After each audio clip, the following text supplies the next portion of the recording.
तिथला जो पंचशील झेंडा आणि निळा झेंडा जी अस्मिता आहे बौद्ध समाजाची ही उघडून टाकण्याचं प्रशासनाने जे पातक केलेलं आहे याचे परिणाम प्रशासनाला भोगावे लागतील।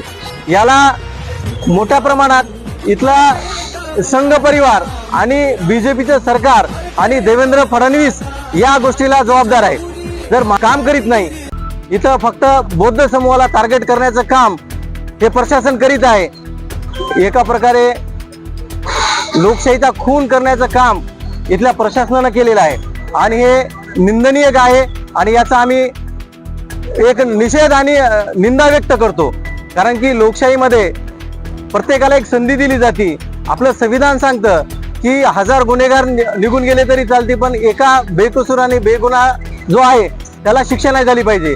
परंतु इथलं तहसील प्रशासन असेल किंवा पोलीस प्रशासन असेल, BIDC किंवा जिल्हा परिषदचं प्रशासन असेल, या लोकांनी त्या बेरुळा गाव एक म्हणजे मेन रस्त्याला नाही आहे, तो डोंगर दऱ्यामध्ये वसलेलं गाव आहे आणि तिथल्या गावामध्ये जाऊन तिथल्या एका बौद्ध समाजाच्या विरुद्ध प्रशासन जाऊन काम करतंय, कारवाई करतंय।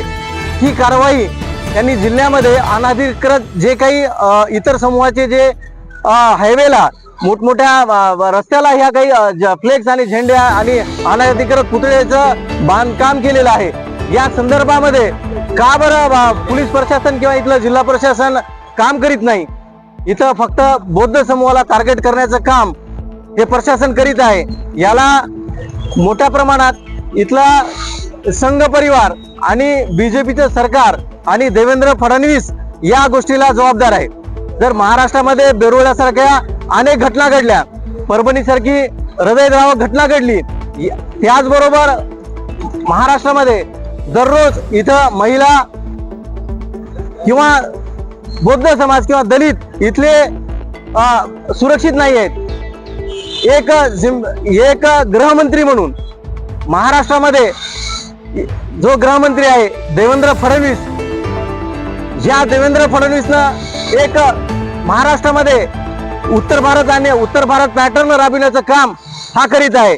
याच्यामुळे याला इथे गृहमंत्री पद किंवा मुख्यमंत्री पदावर राहण्याचा कुठलाही अधिकार नाही आहे। कारण की प्रत्येक वेळेस जर आपण पाहिलं तर दिवसात मोठ्या प्रमाणात बौद्ध समाजावर इथं अन्याय अत्याचार होताना दिसत आहे।